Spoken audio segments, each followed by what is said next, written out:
napipilitan ka sumunod dito. Nangyayari hindi. Subukan pumunta sa mga restaurant na mamahalin, na yung pera mo 100 lang. At tingin mo sa presyo saan? Hindi ka nakatingin sa menu, nakatingin ka sa presyo. Imamatch mo naman ito, tama. Pag tingin mo sa presyo, eto, 40 yan, extra rice. Di ba? Sa pag ito na puno, ito yung tinatawag natin mga dreams. May mga pangarap po ba tayo? Yes! Nangangarap ko ba ng magandang sasakyan? Yes! Magandang bahay? Yes! Malaking savings? Yes! Less than mga 30 million ang pangarap mo at nakuha mo. Tingin mo, pwede o pwede? Pero paano? Bakit ko ginamit ng 30 million? According sa study, ito po 30 million, pag na-hit mo yan, yung kinikita nito, kung nakalagay sa isang investment yan, sapat yan for your wants and for your needs. So, anong dapat mong gawin? Marami pong paraan, maraming avenue para kitain yan. Pwede kang pumasok dito. Ito yung tinatawag ng mga self-employed at mga empleyado. Pwede ka rin dito, yung tinatawag na business at mga investment. Kung ikaw ngayon, i-check natin, kung ikaw ngayon ay nasa kategoryan ganito, na sumusweldo ng 10,000 per month, sa loob ng isang taon, magkano ng ipon? 120,000. 10 taon ka magtrabaho, magkano po ang savings? 1.2 million. Kung 10 taon mong hindi ginagastos to, ibig sabihin na ikitain ka sa kapitbahay mo, na ikishampoo ka, na ikiligo ka, for 10 years may 1.2 million ka. Salog ka ng lipunan. Sino po dito mga employed na katulad ko? Taas mo kamay. Taas, okay mahiya. Okay, lalaki ko natin. Sir, ilang taon na po kayo? 28. Ilang taon na po kayo nagtatrabaho, sir?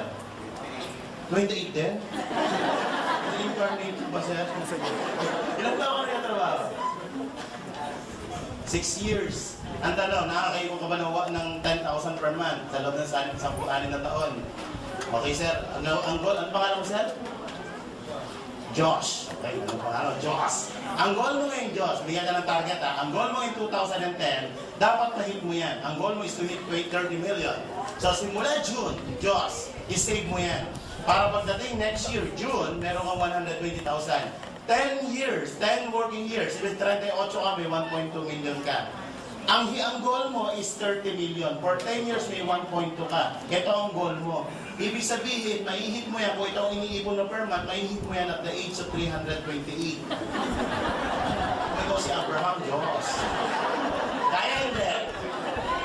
Anong point? Hindi ko inaapi ang pagiging empleyado kasi more than half of my life andito ako. Gusto ko lang po ipakita sa inyo na kapag naandito ka, you are just working for your needs. You're not working for your fortune or for your wants. So, anong dapat gawin? Kapag isang lugar ang gusto mong puntahan at hindi kaya ng vehicle, mag-a-upgrade ka ng vehicle. Tama po ba? Parang ganito. Ang time limit mo lang is 2 hours. Pupunta ka ng Cebu. Pwede ka ba mag-roro? Hindi. O pwede ka mag-barko? Anong dapat mo gawin? Anong vehicle na gamitin mo? Aeroplano. So meron kang iihit na ganito. Hindi mo kayang kuhanin dito kasi aabuti ka ng 328. Kahit laki mo ng laki restaurant, hindi mo kaya abutin yan. Tama po ba? So anong dapat mo gawin? Pupunta ka sa isang lugar na kaya mo mahito. Bababa ka ng kaunti dito. You have to work part-time for your fortune.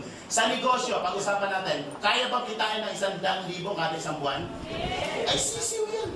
2 araw, 1 araw nga lang kinikita dito yan. 12 months, magkano kita mo? Nasa isang buwan to, in 12 months, magkano?